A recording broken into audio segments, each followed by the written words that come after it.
VS എന്ന രണ്ടക്ഷരം ദശാബ്ദങ്ങളായി കേരളത്തിലെ രാഷ്ട്രീയ മണ്ണിനെ ഉഴുതുമറിച്ചതാണ്. വയോധികർ മുതൽ പിഞ്ചു കുഞ്ഞുങ്ങൾ വരെ ഒരേ സമയം VSA എന്ന് വിളിച്ചു. അതിൽ മുദ്രാവാക്യങ്ങളുടെ തീക്ഷ്ണതയുണ്ടായിരുന്നു, പ്രതീക്ഷയുടെ കിരണങ്ങൾ ഉണ്ടായിരുന്നു, ജീവിതാനുഭവങ്ങളുടെ കനലുകൾ ഉണ്ടായിരുന്നു. കേരളത്തിന്റെ ചരിത്രവും വർത്തമാനവും ഭാവിയും ഉണ്ടായിരുന്നു. 1923 ഒക്ടോബർ 20 ആലപ്പുഴ ജില്ലയിലെ പുന്നപ്രയിൽ വേലിക്കകത്ത് ശങ്കരന്റെയും അക്കമ്മയുടെയും മൂന്നാമത്തെ മകനായി ജനനം.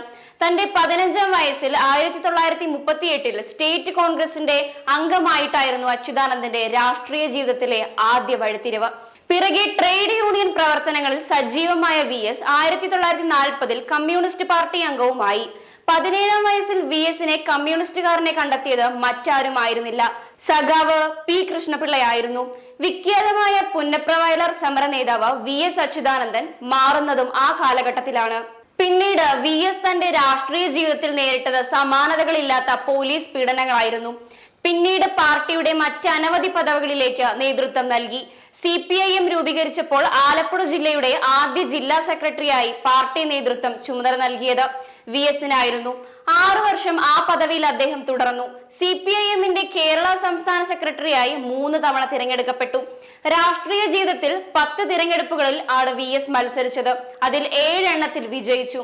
3 തവണ കേരളത്തിന്റെ പ്രതിപക്ഷ നേതാവും 1 തവണ മുഖ്യമന്ത്രിയുമായി. കേരള ചരിത്രത്തിലെ ഏറ്റവും പ്രായമേറിയ മുഖ്യമന്ത്രിയായി VS മാറി. ജനങ്ങളുടെ പ്രശ്നങ്ങൾക്കായി അദ്ദേഹം നിരന്തരം പോരാടി. കേരളത്തിലെ ഏറ്റവും മികച്ച സർക്കാരുകളിൽ ഒന്ന് എന്ന് നിസ്സംശയം വിശേഷിപ്പിക്കാവുന്നതായിരുന്നു VS സർക്കാർ. ജീവിതത്തിന്റെ എല്ലാ ഘട്ടങ്ങളിലും അദ്ദേഹം തീവ്രമായ സമരോത്സുകത പ്രകടിപ്പിച്ചു. പരിസ്ഥിതി സംരക്ഷണം അടക്കമുള്ള മേഖലയിൽ ആ സമരോത്സുകത പടർന്നു. തന്റെ ജീവിതത്തിലുടനീളം നിസ്സുവിഭാഗങ്ങളോടൊപ്പം നിലകൊള്ളുകയാണ് അദ്ദേഹം ചെയ്തിട്ടുള്ളത്. 2019 വട്ടിയൂർക്കാവ് ഉപതെരഞ്ഞെടുപ്പിൽ VK പ്രശാന്തിന് വേണ്ടിയായിരുന്നു VS ഏറ്റവും ഒടുവിൽ പൊതുവേദിയിലെത്തിയത്.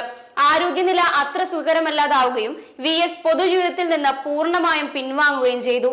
കേരള മനസാക്ഷിയോട് ചേർത്ത് വെച്ച ആർജവത്തിന്റെ മുഖമാണ് VS.